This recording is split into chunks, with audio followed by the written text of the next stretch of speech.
نحمده ونصلي ونسلم على رسوله الكريم اما بعد۔ عزیزان محترم، آج مثنوی شریف کے درس کے حوالے سے ہماری 49ویں یہ نشست۔ خرگوش نے اپنی حکمت عملی سے شیر کو تو کنویں میں گرا دیا اور شیر کا کام تمام ہوا۔ تو اب یہ کوئی چھوٹا معاملہ تو تھا نہیں، کتنے ہی شکار کے جو جانور تھے وہ اس شیر کے دستے ستم سے بچ گئے۔ تو اب خرگوش جو ہے وہ اس بات کی خوشخبری سنانے کے لیے شکار کے جانوروں کی طرف متوجہ ہوا۔ مولانا جلال الدین رومی رحمۃ اللہ تعالی علیہ یہاں پر عنوان ذکر کرتے ہیں: مژدہ بردن خرگوش سوئے نخچیران کے شیر در چاہ افتاد۔ خرگوش کا شکار کے جانوروں کی طرف یہ خوشخبری لے کے جانا کہ شیر جو ہے وہ کنویں میں گر گیا۔ آپ فرماتے ہیں: چونکہ خرگوش از رہائی شاد گشت۔ خرگوش کو کتنی خوشی ہوئی کہ جو اس نے حکمت عملی آزمائی تھی وہ اپنے مشن میں کامیاب رہا، تو وہ خود بھی بچ گیا اور کتنے ہی جانوروں کو اس نے موت کے منہ سے بچا لیا۔ تو چونکہ خرگوش از رہائی شاد گشت، جبکہ خرگوش جو ہے وہ شیر سے رہا ہو کر خوش ہو گیا، سوئے نخچیران دواں شد تا بدشت، تو وہ جنگل کی طرف، دشت جنگل کو کہتے ہیں، تو جنگل کی طرف دواں شد، دوڑتا دوڑتا وہ شکار کے جانوروں کی طرف چل پڑا۔ شیر راچو دید در چاہ کشتہ زار، جب اس خرگوش نے شیر کو یہ دیکھا کہ وہ اس کنویں کے اندر گر کے بڑی ہی قسم پرسی کے عالم میں وہ موت سے ہمکنار ہو رہا ہے، تو چرخ می زد، اس نے چرخ زدن کہتے ہیں رقص کرنے کو، چرخ یعنی مراد جو ہے وہ اس سے گھومنا ہوتا ہے۔ آسمان کو بھی چرخ کہا جاتا ہے کیونکہ اس میں بہت سارے جو سیارے ہیں وہ اپنے اپنے مدار میں گردش کر رہے ہیں، تو آسمان کو بھی چرخ اسی لیے کہتے ہیں۔ تو چرخ زدن کا مطلب یہ ہوا کہ رقص کرتا۔ چرخ میزد شادماں تا مرغزار، وہ مرغزار اس جگہ کو کہتے ہیں کہ جہاں پر جانوروں کے چرنے کے لیے بہت ساری گھاس وہ اگی ہوئی ہو، جیسے میڈوز ہوتے ہیں نا ہمارے ہاں، جس طرح کہتے ہیں اس کو مرغزار کہا جاتا ہے، یہ مرغزار نہیں ہے۔ مرغ جو ہے نا وہ اس کو کہتے ہیں یہ گھاس کو، اور جو مطلب اس طرح ہریالی ہوتی ہے نا اس کو مرغ کہتے ہیں۔ تو زار کا جو لفظ ہے نا، زار وہ جگہ کے لیے استعمال ہوتا، جیسے سبزہ زار، سبزہ زار کا مطلب کیا ہوا کہ وہاں پر سبزہ اگتا ہے۔ اسی طرح گل زار جہاں پر پھول اگتے ہوں، ایسے ہی مرغ زار جو ہے وہ اس سے مراد جو ہے وہ یہ ہوتا ہے کہ جہاں پہ گھاس پھوس جو ہے وہ اس طرح جو ہے وہ اگا ہو۔ اچھا جناب، اب ہم تھوڑی سی اس کی جو ہے نا صوفیانہ تشریح بھی کر لیں۔ ایک تو یہ ہے کہ یہ واقعہ ہو گیا، خرگوش کو خوشی ہوئی اور وہ دوڑتا دوڑتا جو شکار کے جانور ہیں ان کی طرف جا رہا۔ تو آپ یہ سمجھیے کہ عقل معاد وہ جو نفس کی فریب کاریاں ہیں ان سے بچ گئی۔ یہی ہم نے ساری چیزیں اپنی اپنی جگہ پہ پوائنٹ کی تھی نا، کہ جو خرگوش ہے وہ عقل معاد ہے، اور جو شیر ہے وہ نفس امارہ ہے،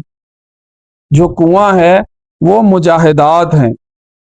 اور وہ جو نخچیر ہیں جو شکار کے جانور ہیں ان سے آپ مراد قوائے انسانی لے لیں، ایک انسان کے جتنے بھی اعضاء ہیں وہ سارے آپ اس سے مراد لے لیں۔ تو عقل معاد کو اب نفس کے شر سے آزادی مل گئی، اور عقل معاد نے حکمت عملی کو اختیار کیا۔ اللہ رب العزت کی تائید جو ہے وہ اس کے شامل حال ہوئی،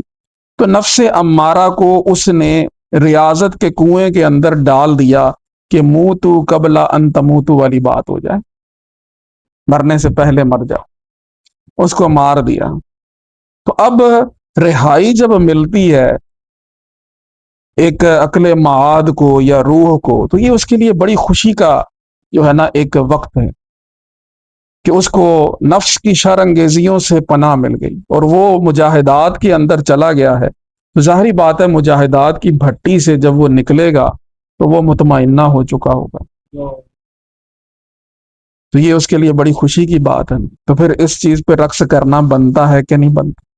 تو چرخ میزد شاد ماتا برگزار، تو وہ رقص کرتے کرتے جھولتے جھولتے جو ہے وہ مرغزار کی طرف جو ہے وہ دوڑتا ہوا جا رہا تھا۔ دست میزد چو رہید از دست مرگ، جب موت کے ہاتھوں سے وہ بچ گیا تو دست میزد یعنی اس نے تالیاں بجانا شروع کر دی۔ سبز و رقصاں در ہوا چو شاخ و برگ، سبز ہونا یعنی سبز بودن بھی ایک محاورہ استعمال ہوتا ہے جس کا مطلب ہوتا ہے کہ کسی چیز میں نا تر و تازگی آ جانا، یعنی خوشی سے ایک تراوت آ جانا، ایک تر و تازگی کسی کے اوپر آ جانا، تو سبز بودن بھی خوش ہونے کے معنی میں آتا ہے۔ تو سبز و رقصاں یعنی ایک تو وہ بڑا کہہ لیں کہ تر و تازہ ہو گیا، اور در رقصاں در ہوا یعنی ہوا کے اندر وہ ایسے جھول رہا تھا کہ جیسے شاخ و برگ، جیسے پتے اور شاخیں جو ہیں وہ ہوا میں جھول رہی ہوتی ہیں، وہ ہوا میں جھول رہی ہوتی ہیں۔ یہ شاخیں اور پتے پتہ کیوں جھولتے ہیں؟ اس لیے کہ وہ زمین کی قید سے آزاد ہو جاتے ہیں۔ تو مولانا جلال الدین رومی رحمۃ اللہ تعالی علیہ فرماتے ہیں یہ بھی تو عنصر خاک ہے، جب روح اس سے آزاد ہوگی تو پھر وہ بھی جھولے گی، تو وہ بھی رقص کرے گی۔ ڈالیاں کبھی آپ نے جھولتی ہوئی دیکھی؟ بات یہ کہ وہ اس لیے جھولتی ہیں کہ وہ زمین کی قید سے، وہ خاک جو عنصر خاک ہے نا جی، اس سے وہ آزاد ہو جاتی ہے۔ تو ہم بھی جو ہے وہ کہہ لیں ایک عنصر خاک کے قیدی ہیں، ایک خاکی کالبد ہے ہمارا، ایک جسم ہے ہمارا جو ایک یوں سمجھ لیجئے کہ ایک پنجرا ہے، اور اس کے اندر ہماری روح قید ہے۔ تو جیسے ہی وہ دیکھے نا اس کو توڑ کر، اب وہ جب وہ ایک چھوٹی سی کومپل نکلتی ہے ایک کسی پودے کی، بعد میں کرتے کرتے وہ اپنے آپ کو مضبوط کرتی، جس طرح وہ پودا ابتدان کمزور ہوتا ہے نا، اسی طرح انسان کی روح بھی جب نفس کے ہاتھوں مغلوب ہو چکی ہو تو وہ بڑی کمزور ہوتی،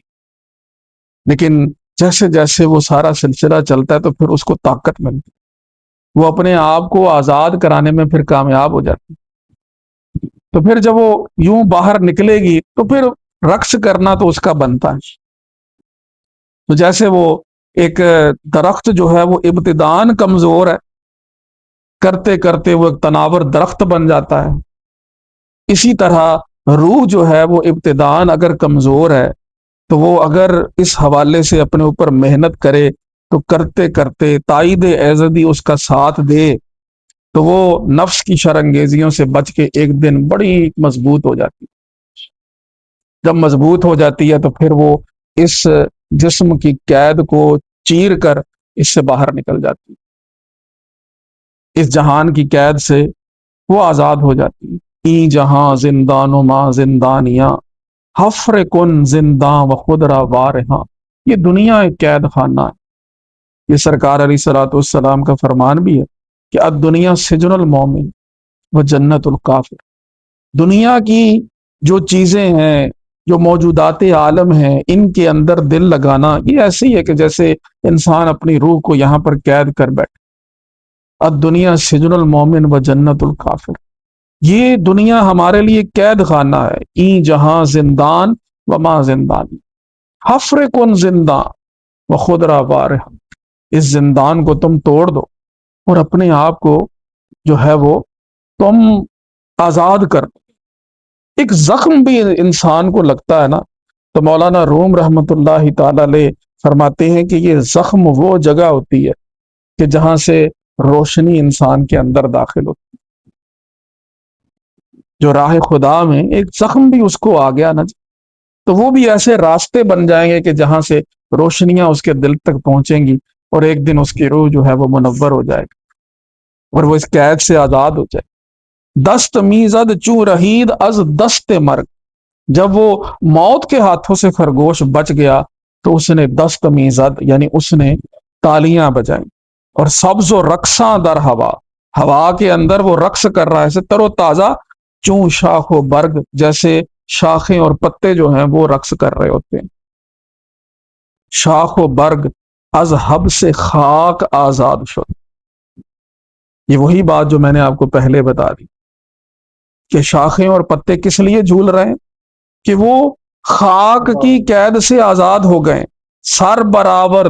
و حریف باد شد، انہوں نے اپنا سر باہر نکالا ہے اور باد کے وہ حریف بن گئے، ہوا کے ساتھ انہوں نے دوستی لگا لی۔ جب ہوا کے ساتھ انہوں نے دوستی لگا لی ہے تو اب جناب وہ جھولتے جھولتے کہاں سے کہاں سے کیا سلسلے چلتے ہیں۔ برگہا چو شاخ را بشکافت، سب سے پہلی بات یہ کہ وہ ایک شگاف تو کرنا پڑے گا۔ آپ نے دیکھا کہ کبھی ایک کومپل جو ہے وہ پودے کی نکلتی ہے تو اولن وہ اس ٹہنی کو یوں پھاڑتی ہے، پھر اس میں سے وہ جو ہے نکلتی نکلتی خود ایک تناور جو ہے وہ شاخ بن جاتی۔ تو برگہا چوں شاخ را بشکافتن تاب بالائے درخت اشتافتن، تو پھر یہ ہمت کرتے کرتے ایک دن جو ہے نا وہ درخت کی بلندیوں کے اوپر جھول رہی ہوتی۔ تو اولن کیا کرنا ہے کہ وہ پھاڑنا پڑے گا، ٹھیک ہے نا، وہ جس جگہ سے نکلنا ہے نا جی پہلے اس جگہ کو وہ پھاڑے گی، پھر اس میں سے وہ ایک کومپل نکلے گی، کرتے کرتے تربیت ہے نا جی، تربیت ہوگی، پرورش ہوگی، کرتے کراتے وہ جناب ایک دن ایک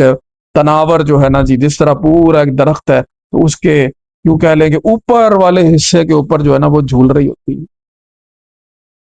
تو یوں ہی روح کا مقام یہ دنیا نہیں، روح کا مقام عالم بالا ہے۔ تو اس جہان کو چیر کر موجودات کی قید میں سے آزاد ہو کے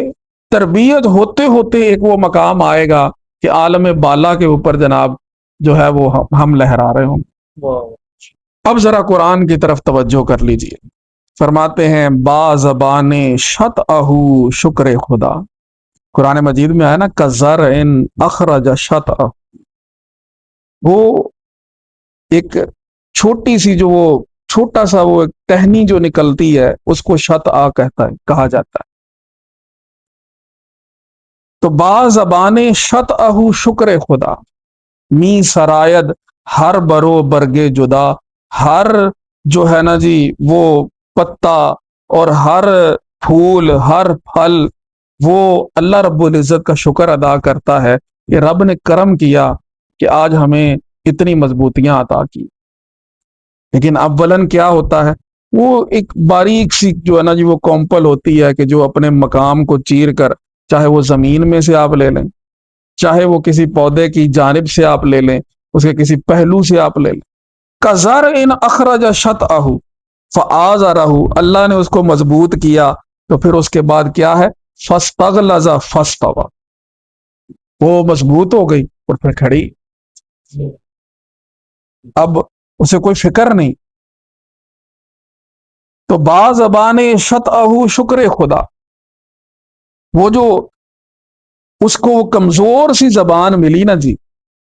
اس پہ اس نے شکر کیا، وَلَا إِن شَكَرْتُمْ لَأَزِيدَنَّكُمْ، اللہ نے مزید اس کو جو ہے برکتیں عطا کی، کرتے کراتے می سرائد ہر برو برگے جدا، جدا جدا ہر کوئی اپنا جو ہے وہ شکر کا معاملہ کر رہا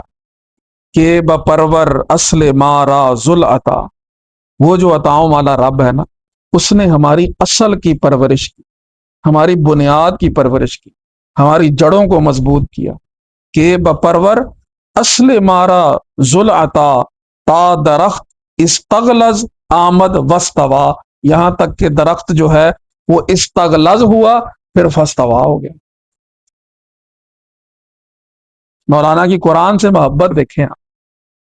کس طرح سے قرآن مجید کی آیت کا معنی انہوں نے اپنے ان اشعار کے اندر بیان کر دیا۔ ویسے تو یہی چیز اس میں بیان کی گئی نا، صحابہ کرام کا جو ہے وہ سارا ان کی جو زندگی کے مدارج ہیں وہ بیان، ابتداً کمزوریاں تھیں، پھر اس کے بعد اللہ تعالیٰ نے جو ہے وہ دین کو سربلندیاں عطا فرمائیں، کرتے کراتے مضبوط ہو، تو یہ اللہ کا کرم ہوا نا۔ تو دوسرا رخ جو ہے نا جی، وہ ایک اس حوالے سے صوفیاء کو ملا، یہاں سے وہ نقطہ یہ ملا کہ روح جو ہے نا جی، وہ جب نکلے گی اس وقت وہ شت آہو میں ہے، پھر اس کے بعد استغلظ فاستوی والی بات، ابتدان جو ہے وہ ایک چھوٹی سی جو ہے نا وہ باریک سی ایک ٹہنی ہے کہ جو نکلی ہے، لیکن فآزرہ،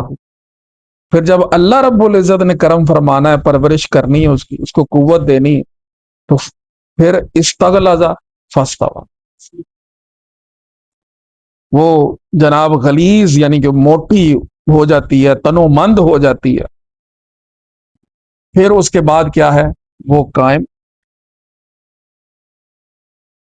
جان ہائے بستہ اندر آب و گل، کتنی ہی جانیں ہیں جو آب و گل کے اندر قید، آب و گل یہ ہمارا وجود، جان ہائے بستہ اندر آب و گل، چوں رہند از آب و گل ہا شاد دل، جب آب و گل سے وہ نکلیں گی نا تو پھر ان کا دل شاد ہو جائے، پھر وہ لہرائیں گی، پھر وہ رقص کریں گی۔ تو کتنی ہی روحیں ہیں، کتنی ہی جانیں ہیں کہ جو آب و گل کے اس جسم کے اندر قید ہیں، لیکن چوں رہند از آب و گلہا شاد دل، جب ان جسموں سے وہ نکل جائیں گی نا تو ان کا دل شاد ہو جائے، پھر وہ خوش ہو جاتی، در ہوائے عشق حق رقصاں شون، اللہ رب العزت کی محبت کی چاہت کے اندر وہ رقصاں ہیں، پھر وہ رقص کرتے، ہم چو قرص بدر بے نقصاں شون، پھر وہ ایک مقام ایسا آ جاتا ہے کہ جیسے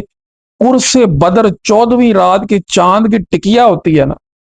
اس کے اندر کوئی کمی نہیں ہوتی، کوئی عیب نہیں ہوتا، اس طرح جو ہے وہ بے نقصان بن جاتی، کامل ارواح بن جاتی، ان کے اندر جتنے بھی نقصان ہیں وہ ختم ہو جاتے ہیں۔ روح کو اس جسم سے آزاد کرنا،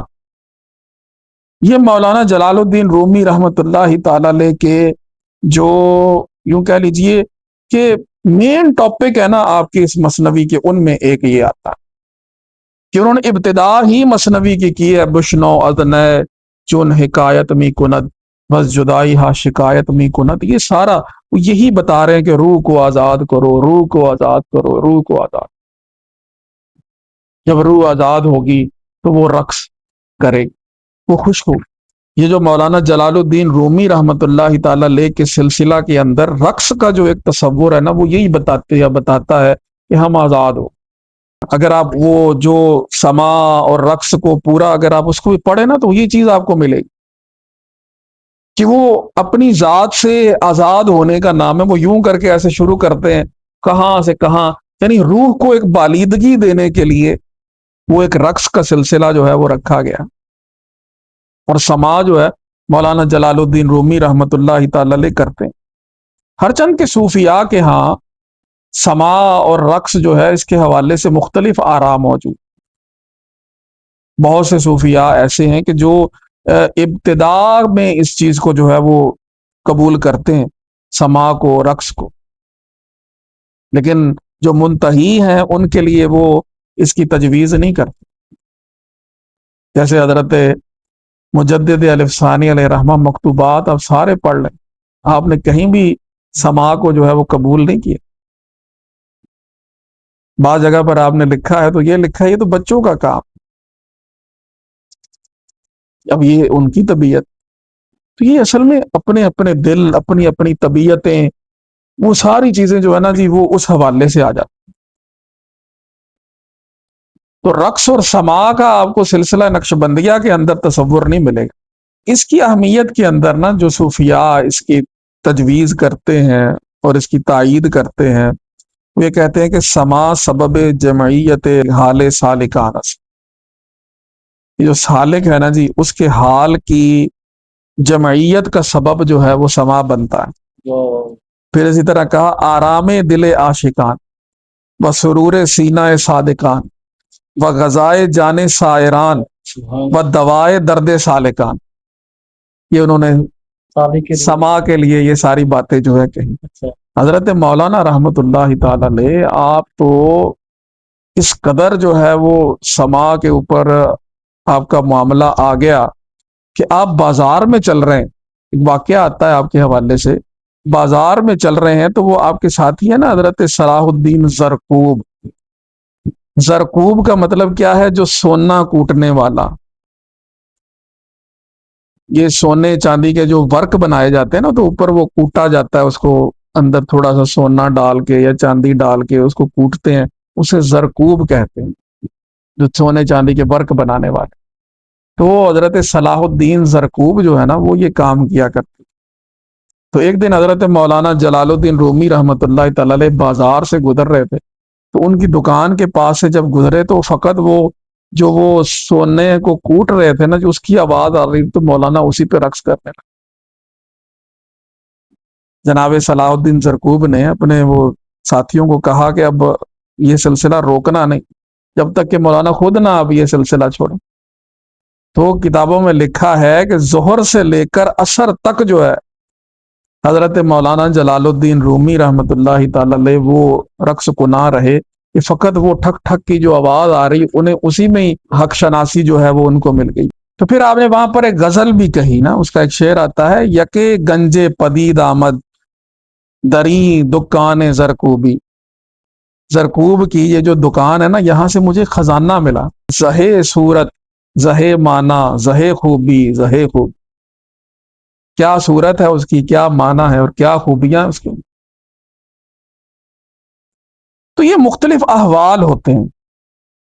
امام غزالی رحمت اللہ تعالی علیہ نے احیاء العلوم کے اندر سما کی 3 قسمیں بیان کی۔ ایک وہ فرماتے ہیں جو حرام اور ناجائز ہے، یعنی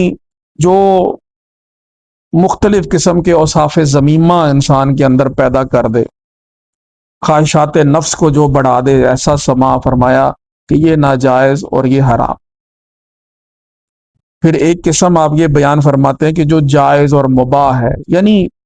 جو عام دنیاوی رسومات میں، کہیں شادی میں، بیاہ میں، کہیں کچھ اس طرح اس کا اعلان کرنے کے لیے اگر کوئی سما کا سلسلہ کیا گیا ہے تو یہ ایک جائز سلسلہ ہوگا۔ اور تیسرا جو ہے نا، وہ آپ مستحب اور باعث اجر کہتے ہیں۔ وہ پھر ظاہری بات ہے کہ وہ نفوس ہی اور ہیں کہ یہ معاملات ان کے لیے جو ہے نا جی ایک معرفت کے سلسلوں کو آسان کر دیتے ہیں، اور انہیں ایک حالت سے دوسری حالت میں ایسے لے جاتے ہیں کہ ان کے لیے سلوک آسان ہو جاتا ہے۔ تو ان کے لیے پھر وہ مستحب اور جائز ہوگا۔ سارا نتیجہ جو ہے وہ یہ نکلا کہ سما کا جو مقبول ہونا یا مردود ہونا، یہ سننے والے پر منحصر ہے کہ سننے والا کیسا ہے۔ اگر سننے والے کو اس سے کچھ مل رہا ہے تو پھر اس کی اجازت دیتے ہیں، اگر سننے والا جو ہے وہ اس کو سن کر غلط رستے پر چل پڑا تو پھر اس کو منع کیا جائے گا۔ غفلت نہیں آنی چاہیے۔ سما مولانا نے جو جس کو تجویز کیا وہ تو غفلت کو دور کرنے والا، اور ایسا سما کہ جس سے غفلت آئے۔ تصوف کی کتابوں کے اندر سما پہ بڑی گفتگو کی گئی ہے، اور صوفیاء کے بڑے بڑے اقوال ہیں کہ کب کسی کے لیے سما جائز ہوتا، ورنہ تو یہ لہو و لعب کے جو ہے وہ زمرے کے اندر آئے گا۔ اللہ اکبر کبیرہ۔ تو کہاں تھے جی ہم؟ در ہوائے عشق حق رقصاں شون، یہ روح رقص کرتی ہے۔ در ہوائے عشق حق رقصاں شون، ہم چو کرس بدر بے نقصان شون۔ 14ویں رات کے چاند کی طرح جب ارواح جو ہیں وہ بے نقصان ہو جاتی ہیں نا، تو پھر وہ رقص کرتی، جسم شاں رقصاں و جہاں خود مپرس۔ جسم تو ان کے رقص کر رہے ہیں، جانوں کا کیا حال ہے وہ نہ پوچھ۔ وہ کدھر ہے؟ وہ تو بیان سے باہر ہے۔ جسم تمہیں ظاہر میں نظر آ رہے ہیں کہ رقص کر رہے ہیں، تو جان ہا خود مپرس، جانوں کی بات، روح کی بات جو ہے وہ نہ پوچھ۔ وہاں کے گردے جان از آہا خود مپرس، پھر جان کو اور جو کچھ مل رہا ہے، اس پر جو الطاف حق ہو رہا ہے اور جو نوازشات ہو رہی ہیں، ان کا حال جو ہے وہ پھر تو نہ پوچھ کہ معاملہ کہاں سے کہاں تک چلا جاتا ہے۔ تو جو احوال درونی ہیں، یعنی اندر کے جو احوال ہیں نا جی، ان کو بیان کرنا وہ بڑا مشکل۔ اسی لیے آپ نے فرمایا تھا کہ سینے خواہم شرح شرح از فراق، تاب گویم شرح درد افتراق، کہ مجھے کوئی ایسا سینہ چاہیے کہ جو فراق کے درد سے جو ہے نا جی وہ بالکل یوں کہہ لیں کہ پھٹا ہوا، تاکہ میں اس کو جو جدائی کا درد ہے نا وہ میں سنا سکوں۔ یہ ہر کسی کو یہ باتیں سمجھ نہیں آتی، یہ کوئی خاص سینے ہیں جن پر یہ نوازشات اتاری جاتی ہیں۔ تو یہ بات انہوں نے ایک بتا دی کہ ارواح جو ہے نا جی، جب وہ اس جسم کی قید سے آزاد ہو جاتی ہیں تو وہ رقص کرتی ہیں۔ جسم بھی رقص کر رہے ہوتے ہیں، لیکن جو ارواح کا رقص ہے وہ کچھ آگے کی بات، اور جو نوازشات ہیں ان پر وہ تو بیان سے باہر ہیں۔ اب آگے موضوع کو تھوڑا انہوں نے بدل دیا۔ اب یہاں پر ہم جو ہے نا جی کچھ اور چیزیں مراد لیں گے۔ آپ فرماتے ہیں شیر را خرگوش در زندہ نشان، شیر کو خرگوش نے قید کے اندر بٹھا دیا، زندان پنجرے کے اندر ڈال دیا، کنویں کے پنجرے کے اندر۔ ننگے شیرے کوز خرگوش بماند، یہ اس شیر کے لیے بڑی شرمندگی کی بات ہے کہ ایک خرگوش سے اس نے جو ہے ایسی ہار مان لی، ایک خرگوش نے اس کو پچھاڑ دیا، جنگل کا بادشاہ ہو کر ایک خرگوش کی باتوں میں آ کے اپنے آپ کو اس نے کنویں کے اندر گرا لیا۔ اب یہاں ذرا صوفیاء کی جو تعبیرات ہیں وہ دیکھیے، یہ بدل جائے گا سلسلہ۔ اب یہاں شیر سے مراد جو ہے وہ روح ہے، اور خرگوش سے مراد نفس امارہ ہے، اور زندان سے مراد یہ دنیا۔ یعنی آپ یہ فرما رہے ہیں کہ نفس امارہ نے تمہاری روح کو اگر دنیا کے اس زندان کے اندر ڈال دیا تو وہ روح کہ جس کا تعلق عالم بالا سے ہے، جس کو اللہ رب العزت نے قل الروح من امر ربی کہا، جس پہ اتنا اللہ رب العزت کا کرم ہے، وہ اگر دنیا کے اس قید خانے کے اندر قید ہو جائے تو یہ اس کے لیے باعث شرم و عار ہونا چاہیے یا نہیں؟ یہ شرم کی بات ہے کہ نہیں ہے کہ ایک چھوٹا سا نفس ہے خرگوش، وہ روح کے شیر کو وہ اس دنیا کے زندان کے اندر ڈال دے؟ یعنی یہ نئی تعبیرات یہاں پر آ گئی۔ بات تو سیدھی سیدھی ہے کہ شیر را خرگوش در زندہ نشان، عام بندہ پڑھے تو گزر جائے کہ جناب شیر کو خرگوش نے کنویں کی قید میں ڈال، لیکن اگر مراد لینی ہے تو وہ پھر اس طرح سے لیں گے کہ وہ تمہاری روح کا شیر تھا کہ جس کو نفس امارہ کے خرگوش نے دنیا کے اس قید خانے کے اندر پھنسا دیا۔ تو ننگے شیرے، یہ اس تمہاری روح کے لیے بڑی شرم کا مقام ہوگا کہ وہ ایک نفس کے داؤ کے اندر آ کر دنیا کے اندر پھنس کے رہ جائے۔ فرماتے ہیں کتنے ہی لوگ ہیں در چنا ننگے جو اس ننگ کے اندر اس شرم والے مقام کے اندر ہیں، وہ آگاہ این عجب، تعجب یہ ہے، فخر دین خواہد کے گوئے اندش لقب، وہ کہتے ہیں کہ ہمارا لقب تو فخر الدین ہونا چاہیے۔ درہم اور دینار کے چکر میں پھنسے ہوئے، جو عبد الدرہم والدینار ہیں، ٹھیک ہے نا جی، دنیا کی خواہشات کے اندر پھنسے پڑے، خواہش کیا کر رہے ہیں کہ ہمارا لقب فخر الدین ہو، کہ دین بھی ہم پہ فخر کر رہا، لیکن ان کا حال یہ ہے کہ وہ اس شرم کے مقام کے اندر ہیں کہ جیسے ان کی روح جو ہے وہ اس دنیا کے اندر قید۔ یہ علماء سو، علماء دنیا،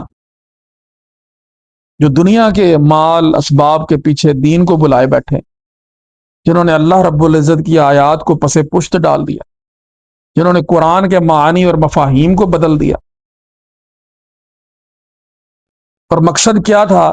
یہ تو قرآن مجید میں بار بار جو ہے آیا، یہی تورات والوں کا حال ہوا، یہی انجیل والوں کا حال ہوا، کہ اللہ فرماتا ہے کہ میری آیات کو دنیا کے تھوڑے سے مال کے عوض نہ بیچو۔ تو ان کی ارواح جو ہے وہ اس مقام شرم کے اندر ہے کہ دنیا کے اندر پھنس کے رہ گئی، لیکن چاہتے کیا ہے؟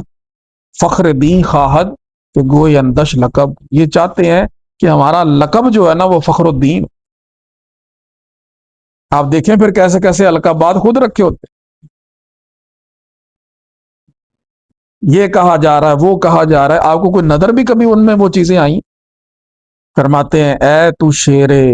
در تکے ای چاہ فرد، اب آپ مخاطب کر رہے ہیں حضرت انسان کو، فرماتے ہیں اے کنویں کی گہرائی کے اندر، تک جو ہے نا یہ عمق کو کہتے ہیں، گہرائی کو کہتے ہیں، جو تنہا جو ہے نا جی، فرماتے ہیں میں تجھ سے مخاطب ہوں کہ جو کنویں کی اس گہرائی کے اندر وہ شیر گرا پڑا ہے، نفس چوں خرگوش خونت ریخ تو خرد، جس طرح خرگوش نے اس کو ڈالا تھا نا، اسی طرح تیرا نفس امارہ جو ہے نا